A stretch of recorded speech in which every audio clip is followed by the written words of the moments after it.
past several weeks, we've been focusing on India's fight against COVID-19, and along with it, also focusing on the huge economic impact the lockdown has been having. Now, from the 20th of April, we were supposed to see some kind of a resumption in economic activity. Industry companies were allowed to start production in green zones where there wasn't too much of contamination or non-containment zones, but it's not really happened. What really are the issues that industry is facing? There have been very interesting communications over the last 48 hours, in fact, a couple of days from both FICCI and CII, two of the major industry bodies that between the two of them really represent the cumulative pain that industry is having. And I'm pleased today to be able to represent some of those concerns with two very special guests. I have with me Ms. Sangita Reddy, President of FICCI, Mr. Naushad Forbes, past President of CII. Welcome to both of you, and thank you so much for speaking with us.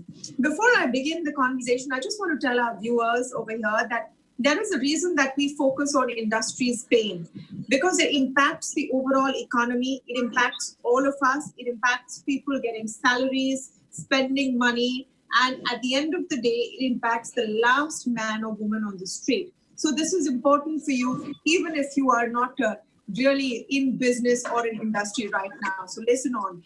Ms. Sangita Reddy, let me begin. FICCI put out a survey yesterday which talked about business confidence being at the lowest point since 2008, 2009. What are the primary concerns at this point? So I think the concerns are across the board. Sentiment has been affected. Everyone realizes this is the war of our generation. Disruption to both the demand as well as the supply has never been as acute as now. I think most corporations, forward-looking companies, they model for a 20%, 30% loss of growth or business. Nobody models for a zero growth. It's never happened before, and that's what's happening now, where companies have been completely shut down, and it's expected that 40 days a disruption for longer. We found that 72% of the people who had been surveyed felt that this impact could drag on for more than 9 months. We found that over 66% of the individuals who were surveyed said that their cash flows would be severely affected. We also saw that many of them felt that their expansion plans, and this was up to 80%, that their expansion plans would have to be relooked entirely. So the survey was comprehensive, it looked across the board, and it definitely signals the fact that sentiment right now in the corporate world is quite low. I think that the idea behind the survey was to talk about what's the problem now, and we are definitely expecting the government to step in and to support further. We appreciate the work that they've done on the medical management side, on the proactive lockdown, on the RBI input, on the initial support to livelihoods. All that is very well appreciated. However, there's more to be done. And I think this is an ongoing, evolving joint battle that we have to fight. And your comments about industry were very appropriate. So let's talk on how we can do it together. Mr. Forbes, if I may come to you, CII has also put out its own list of recommendations to the government on what must be done. And among them, when I was going through them, what really struck me was the clarity that has been demanded in terms of how work would start again. On the 20th of April, we've seen that very few industry or companies have actually begun work again. And one of the reasons is that the conditionalities include keeping your workers on site, and a high level of responsibility if anyone tests COVID-19 positive. What exactly are the concerns there? So, I'm actually less concerned about those the two specific points that you mentioned just now. I think the greater concern is this mindset that somehow we can switch off economies and switch on economies but just by flipping a switch. It's not that way. And I think one needs to realize it and realize the ramifications of actually switching things off. Because what we've seen, as Sangita mentioned, is not just a drop in growth. I think company after company has seen zero revenue, zero sales, zero orders now for weeks at an end. And when you have that kind of an environment, everything comes to a halt. So it's not just that essential goods somehow keep moving perfectly smoothly. Things, even essential goods struggle because logistics is affected. Trucks stop moving around the country. Distribution centers start freezing up. There's no one to actually move goods from distribution centers, essential goods from distribution centers to retail stores and grocery stores where you can buy them. So everything comes to a halt. And I think all of this now needs to be unwound. That's why in the recommendations that we gave a set of recommendations around safe working, sector by sector. And I think those CII recommendations are very valuable for companies. We also recommended that rely on self-certification by companies. I think this mindset that somehow, the way of ensuring that there is adherence to these rules is by threatening is a wrong mindset. The way we should recognize that it's in the company's interest to work safely. It's in the company's interest to ensure that each member in the organization is kept absolutely safe and is not affected by any health issues. So it's the company's interest to ensure safe working for its own members and for its entire supply chain, because that's what will make the restart of the economy robust and sustainable. So that's the first thing that I'd say. I'm not so concerned about the particular provisions because I think there's enough trust in spite of some rather stupid, I won't use any other word, stupid provisions that might be in the notifications. Yeah. So I actually am okay with what's written in there because you can, I think, ignore it and say, listen, companies are going to do the right thing for their members. They're going to keep people safe and governments at the end of the day will recognize that that's what they're trying to do. But the second thing that we need to worry about is how do we get logistics moving in a very substantive way and very quickly? Because that's not simple, that's not easy.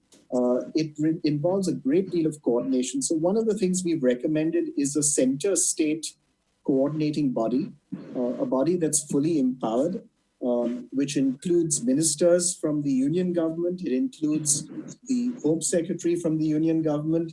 It includes the chief secretaries of the various states, and it includes industry representation, such that as issues come up in the unraveling and restart of the economy, the unraveling of the lockdown and the restart of the economy, we can deal with those issues in a real-time way. Yes. I think that's let me just essential. Yes, Ms. Reddy, and thank you for your candor, Mr. Forbes. Thank you for your candor because some people behind the scenes say, yes, this is stupid, doesn't make sense, but you've said it as it is. So thank you for that. Yes, Ms. Reddy, you wanted to come.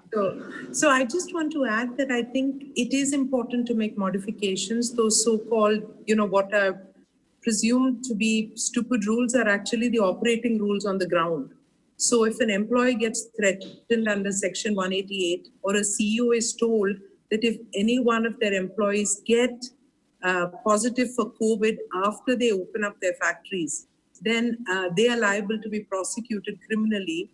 I think people will just say it's not worth the effort of opening up right now, let's wait longer.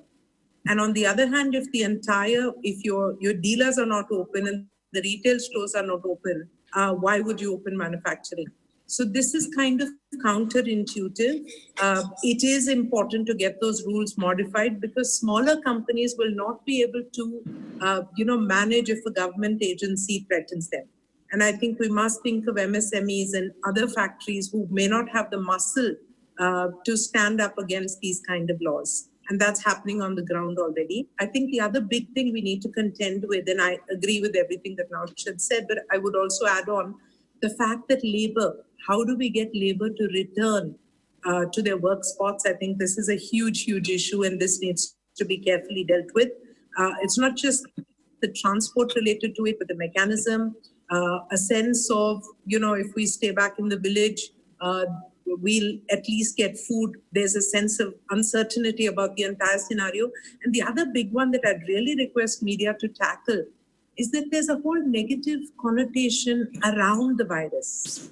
I mean, this is a virus, it's a pandemic, and people are going to get it. Individuals being ostracized for having COVID, houses, kind of neighborhoods, or the resident the treatment of associations doctors, kind of looking down upon. Doctors has been the most ghastly. I'm glad today there has been a rule which will criminally prosecute those who do this. Absolutely. The ordinance which came out today is very welcome and very required. And I really must commend the government for that speedy action. IMA had really taken up the issue. We had done so at FICCI as well. And when we saw, the incident in Chennai, where a young doctor who had really struggled so, courageously to take care of people in his hospital, he ultimately succumbed. His friend was driving him to a burial ground, and they were beaten on the street. And ultimately, this one doctor and two of the ward boys dug the grave themselves. I mean, the images of those, that's not the India we really want. And I'm glad of the ordinance, but I also believe we have to work on public perception. Some kind of a negative, inappropriate fear of the virus is not the way to go forward. We need to understand the science, understand that it will visit many homes, and we have to be careful. Of course, protect the elderly, take proactive treatment, not spread it, but not ostracize. So this is a very important public message. No, absolutely. I want to come back to the specific part of criminal liability of heads of companies. Many have argued that by that logic and by that extent, when people turn COVID-19 positive across the country, there are more cases every day. Who do you hold liable? Is it the local administration? Is it the housing society where they live? Who is held liable in that case? Naushad, I just want to get your sense on whether. No, let me be more provocative. 1 second, more provocative. If a policeman turns COVID positive, who do you hold liable? If a PSU, public sector undertaking unit, turns positive, who is liable? So I don't think we should look to be putting blame. We should look to collectively just protect. No, so clearly it makes no sense. It makes little sense. My question is there a conversation on to fix this? Because, Naushad, why don't you come in on this? Because at the end of the day, we will have to fix this. We have to start now envisioning what happens next. COVID is going to be around by all accounts of the experts, for some time. We need to find a way to really exist. I agree, but how do I put it? I use the word stupid. I think it's a stupid provision, right? I think the stupid provision is a reflection of our noisy democracy. It's a reflection of our noisy democracy, and it's a reflection of many wider, broader things that we have to fix in our own governance mechanisms in the country. My argument would be, this is not the time to worry about that just now. My argument would be, we have an economy that is reasonably close to death. And we have things that we need to address there, which are much more pressing. So we've made recommendations on what needs to be done to keep the economy from dying because then after that, when you're trying to breathe life back into something, it's much more difficult and much more painful than to recover from a lower level of operation. And I think that should be our real priority. For me, the most critical thing, what I want to engage with the government on and get answers on, is why have we yet not seen an economic package of any substance? This is what we've recommended from CII. It's 2 weeks since we submitted the CII recommendations to the government. In these 2 weeks, the economy has continued to decline. We've continued to see job losses. We've continued to see more and more millions of people in the informal sector being put out of work and ending up on the streets. Do we not care about this? Do we not feel that this is something that needs pressing action here and now and coordination by the government? I think that should be our focus and that should be our priority. And if you ask what should be done, we have some very specific recommendations. We have a recommendation around providing income support through the Jandan accounts for people who are in informal occupations. And we have a specific recommendation for enterprise support for working capital loans being extended to cover salaries, 3 months salaries. And we've said cover all enterprises, cover small shops, cover MSMEs, cover large construction companies, cover hospitals, cover large manufacturing companies, cover everyone. And cover everyone because if you sustain employment, you are setting the conditions for a speedy, quick recovery. If you do not sustain employment, employment will come to an end. And as employment comes to an end, for the economy then to recover is going to be hugely difficult. I cannot understand why we've seen nothing so far. So I'm glad you brought up the ephemeral package. I'm calling it the ephemeral economic package because every day we wake up and wonder if today is the day. But, Sangita, Reddy, what needs to come in on this package in terms of wage support? Because the domino effect of a large number of individuals suddenly having no incomes is going to be really a catastrophe. So I completely agree that it's very, very important in addition to the medical interventions, as well as the mechanism to lift the lockdown, the economic stimulus is critical. So clearly FICCI had also given a significant package and I think we divided it sectorially. We spoke about a very important aspect, which is to create the demand once again. And it was putting money in the hands of the most vulnerable, of course, using the Jandan accounts, preloading some of the Kisan. We had a significant focus on agri because it's also the time now for crops. So our package really spelled out a lot of interventions in the agri sector. I think MSME was another large focus because 100 million people are really in the MSME sector. And this is 70% of the non-agri working force is in MSME. It is crucial for us to find ways to support that sector. I equally believe that every corporation needs to be supported, and I agree with Naushad's comments, but I also think that a government requested for a sense of prioritization, and that's actually what we did. Healthcare is another significant area, affected scenarios, but the overall package, which included all these, including businesses of the future, which I think are important because in the same breath, recovery is also, innovation is part of recovery, taking advantage of the disruption in global supply chain, setting up new age manufacturing. So the entire package we spoke about was 10 lakh crores. This needs to be phased, this needs to be prioritized, but at least the next step must come immediately. And I think we are trying to engage with every level of the government. And talking about the labor issue, we're actually talking to the labor secretary in half an hour right now, because I think it's a continuous process. But I do want to commend, I think the empowered committees of the central government are doing a lot of very good work. Where I think a little bit of falling between the gaps is the coordination between the center and the states. And that's why people on the ground, whether it's logistics or whether it's being threatened at a manufacturing site, those things are because of the gap between these two. And I think proactive continuous dialogue will help.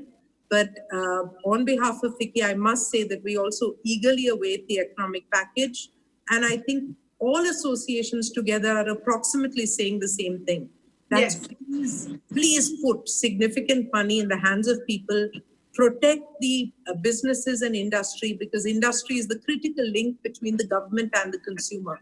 So ensure that industry stays alive. Whether you do that in terms of wage subvention, interest moratoriums, other packages, and finally, most importantly, ensure liquidity. Because come the 4th of May, if MSMEs open up, but they don't have the money to pay salaries or buy raw materials, we would have lost a lot of the value of the gains of the lockdown.